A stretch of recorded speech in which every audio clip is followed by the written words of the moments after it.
আসসালামু আলাইকুম। সবাই কেমন আছেন? আশা করি সবাই অনেক অনেক ভালো আছেন। আজকে আমি বানাবো ম্যাঙ্গো মিল্ক পুডিং। ঘরে থাকা অল্প কিছু উপকরণ দিয়ে খুব সহজেই বানিয়ে নিতে পারবেন ম্যাঙ্গো মিল্ক পুডিং। খুবই মজাদার আর ইজি একটা ডিশ। অবশ্যই বাসায় একদিন ট্রাই করে দেখবেন। আশা করছি আজকের এই ভিডিওটা আপনাদের কাছে ভালো লাগবে। এখন কথা না বাড়িয়ে দেখে নেই আমি কিভাবে এই মজাদার ডেজার্টটি বানাইছি আম দিয়ে। প্রথমে আমি এখানে একটা হাফ কেজি ওজনের একটা পাকা আম নিয়ে নিছি। আমটাকে এখন আমি ভালো করে ধুয়ে একটু কেটে নেব।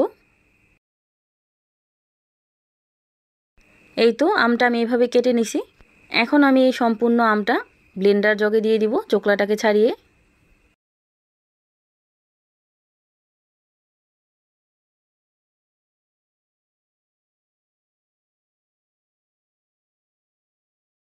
এইভাবে আমি পুরো আমটা এখানে ব্লেন্ডারে দিয়ে দিলাম। এখন দিয়ে দিব 2 চামচের মতো পানি। পানিটা না দিয়ে ব্লেন্ড করলে ভালো হয়, আমি একটুখানি পানি দিয়ে ব্লেন্ড করে নিব। এই তো দেখতেই পাচ্ছেন সুন্দর করে ব্লেন্ড করে নিছি। এটাতে কোনো আঁশ নেই, এজন্য আমি ছেঁকে নিলাম না। যদি আঁশওয়ালা আম হয় তাহলে একটু ছেঁকে নেবেন। এখানে আমি 1 কাপ পরিমাণ আমের জুসটা নিয়ে নিলাম আর দিয়ে দিব 1 টিস্পুন আগার আগার পাউডার। দিয়ে দিব 2 চামচের মতো চিনি। এখন আমি এই সম্পূর্ণ মিশ্রণটাকে ভালো করে একটু মিশিয়ে নিব। আর এখনও কিন্তু আমার চুলাটা অফ আছে। ভালো মতো মেশানো হয়ে গেলে আমি চুলাটাকে জ্বালিয়ে দিব। মেশানোর পর কিন্তু আমি চুলাটাকে জ্বালিয়ে দিছি। আর এই তো দেখতে পাচ্ছেন বলক চলে আসছে। 1টা 2টা বলক চলে আসলে আমি কিন্তু চুলাটাকে অফ করে দেব। এটা বেশি জাল করে ঘন করার দরকার নেই, এমনিতেই ঘন আছে অনেকটা। এখন আমি চুলাটাকে অফ করে দিছি। যেই পাত্রে সেট করব ওই পাত্রে আমি ঢেলে নিলাম। সম্পূর্ণটা দেওয়া হয়ে গেলে ঝাঁকি দিয়ে একটু সমান করে দিব। এখন আমি এইভাবে রেখে দেব ঠান্ডা হওয়ার জন্য। ঠান্ডা হলে আবার ফিরে আসছি। এই তো ঠান্ডা হয়ে গেছে আর দেখতেই পাচ্ছেন একদম সেট হয়ে গেছে। এখন আমি চাকু দিয়ে ছোট ছোট কিউব করে নেব। এইভাবে আমের পুডিংটা বানানোর জন্য জেলিটা কিন্তু আগেই সেট করতে হয়, এই জন্য আমি আগে জেলিটাকে সেট করে রাখলাম।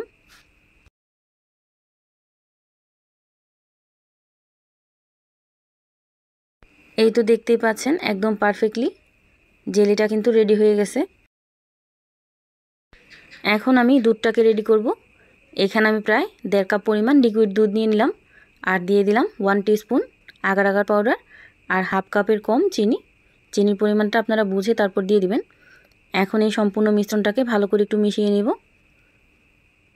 মেশানো হয়ে গেছে। এখন আমি চুলাটাকে জ্বালিয়ে দিব।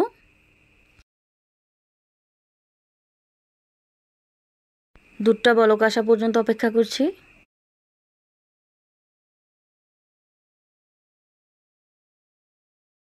এই তো দুধটা কিন্তু প্রপারলি বলক চলে আসছে। এই পর্যায়ে আমি আরও 2 মিনিট দুধটাকে জাল করে নেব।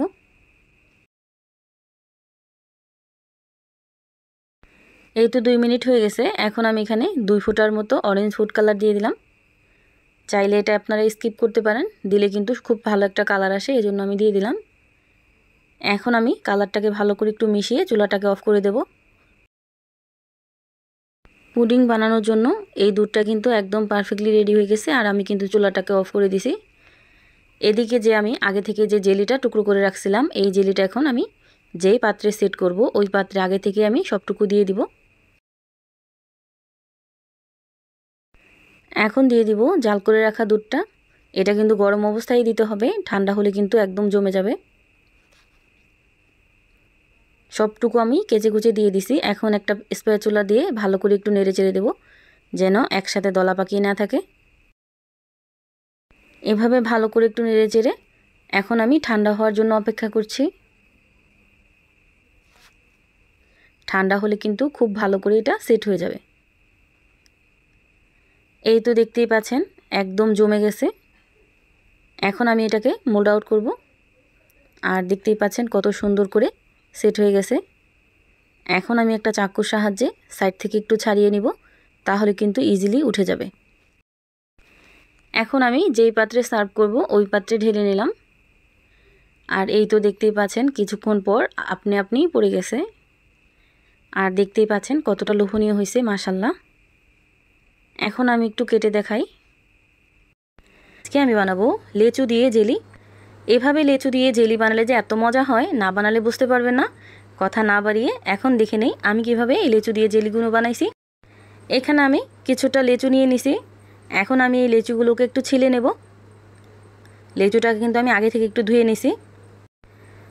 লিচুটাকে ছেলার পরে আমি দানাটাকে ফেলে দিব, আর যে সাদা অংশটা আছে ওই অংশটা আমি নিয়ে নিব। এভাবে আমি সবগুলো লিচুই ছাড়িয়ে নিব। সবগুলো লিচু ছাড়ানো আমার হয়ে গেছে। এখন আমি এই লিচুগুলোকে একটা ব্লেন্ডার জগে দিয়ে ব্লেন্ড করে নেব। আর এখন কিন্তু আমি কোনো রকম পানি এখানে ব্যবহার করব না। আমি একটু ছোট ব্লেন্ডার নিয়ে নিছি, আমি পরবর্তীতে ব্লেন্ডারটা আবার চেঞ্জ করে ফেলছি।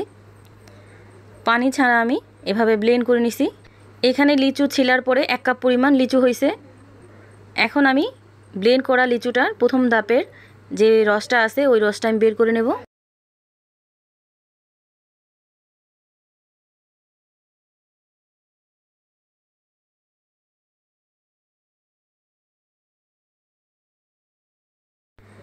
এভাবে আমি সম্পূর্ণ রসটাই ছেঁকে নিছি। আর এখানে প্রায় হাফ কাপের মতো লিচুর রসটা হয়েছে। এই তো, এখানে কোনো রকম পানি ব্যবহার করা যাবে না। আর বাদবাকি যে অংশটা আছে ওইখানে আমি 1 কাপ পরিমাণ পানি দিয়ে দিলাম। এখন আমি আবার একটু ব্লেন্ড করে নেব। ব্লেন্ড করার পর আমি আবারও ছাঁকনি দিয়ে ছেঁকে নেব। এই তো, এভাবে ভালো করে ছেঁকে আমি আলাদা করে রেখে দেব 2 ধরনের জুসটা। এখানে আছে প্রথম ধাপের জুসটা, আর এখানে নিয়ে নিছি লাস্টের যে জুসটা করছি ওইটা। এখন আমি প্রথম ধাপের যে জুসটা আমি রেডি করছিলাম পিওর, ওই জুসটা আমি একটা ফ্রাই প্যানে দিয়ে দিব। আর এখনও কিন্তু আমি চুলাটা জ্বালাই নাই। দিয়ে দিব 1 টিস্পুন আগার আগার পাউডার। এখন এই আগার আগারটাকে ভালো করে একটু মিশিয়ে নিব। আর আগার আগারটা অবশ্যই ভালো মানের নেবেন, নর্মাল আগার আগার আনলে আপনাদের পুডিংটাই নষ্ট হয়ে যাবে। এখানে আমি আরও দিয়ে দিয়েছিলাম 2 চামচের মতো চিনি। আর মিষ্টির পরিমাণ আপনারা বুঝে তারপর দিয়ে দেবেন। লিচুটা যথেষ্ট পরিমাণ চিনি ছিল, মিষ্টি ছিল, এজন্য আমি 2 চামচ পরিমাণ চিনি এখানে ব্যবহার করছি। এখন আমি অনবরত নেড়ে একটা বলক দেওয়া পর্যন্ত অপেক্ষা করব। এই তো দেখতেই পাচ্ছেন বলকটা চলে আসছে। এখন আমি চুলাটাকে অফ করে দিছি। এখন আমি এই সম্পূর্ণ মিশ্রণটাকে যেটাতে আমি সেট করব ওইটাই ঢেলে নেব। আর ঢালার আগে আমি একটু ছাঁকনি দিয়ে ছেঁকে তারপর দিব। যদিও কোনো দানাদার অংশ থাকে তাহলে ওইটা সরে যাবে।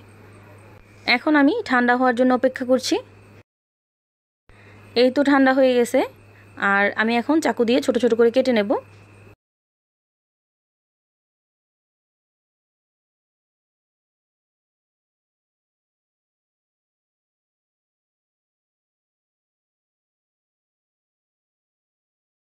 সম্পূর্ণ কাটা হয়ে গেছে। আর এই তো দেখতেই পাচ্ছেন কত সুন্দরভাবে জেলিগুলো হয়ে গেছে। এখন আমি ওই একই প্যানে যে পরের ধাপের যে লিচুর জুসটা ছিল ওইটা দিয়ে দিলাম। আর দিয়ে দিব 1 টিস্পুন আগার আগার পাউডার। এখন এই আগার আগারটাকে ভালো করে একটু মিশিয়ে নিব।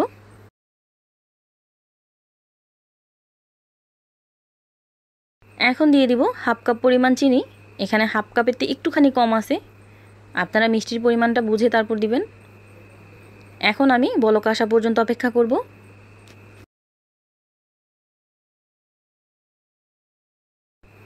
এই তো বলক চলে আসছে।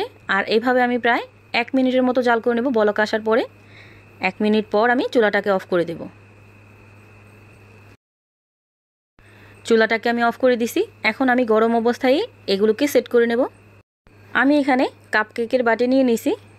এখন আমি একটা ছাঁকনি দিয়ে ছেঁকে ছেঁকে সম্পূর্ণ মিশ্রণটাকে এখানে দিয়ে দিব। আপনারা আপনাদের পছন্দ মতো জায়গায় জেলিটাকে সেট করে নেবেন। যেভাবেই জেলিটাকে সেট করেন না কেন, এই জেলিটা খেলে অন্য সব জেলির কথা আপনারা ভুলে যাবেন। এতটা টেস্টি হয়। আর বাজার থেকে আর কিনে আনতে হবে না, এতটা মজা। অবশ্যই বাসায় ট্রাই করে দেখবেন আর আমাকে কমেন্ট করে জানাবেন আপনাদের কাছে কেমন লাগছে। সম্পূর্ণ জেলিটা আমি এখানে ভরে নিছি। এখন আমি আগে থেকে যে জেলিটা বানিয়ে রাখছিলাম কিউব করে কেটে, ওইটা আমি একটু একটু করে এখানে দিয়ে দিব।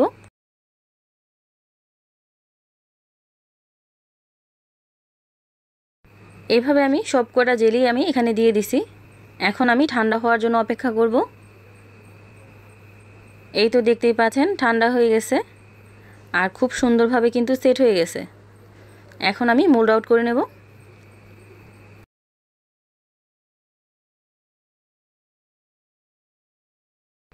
একটুখানি হাত দিয়ে প্রেস করলেই কিন্তু খুব সুন্দরভাবে মোল্ড আউট হয়ে যেতেছে, দেখে নিশ্চয়ই বুঝতে পারতেছেন।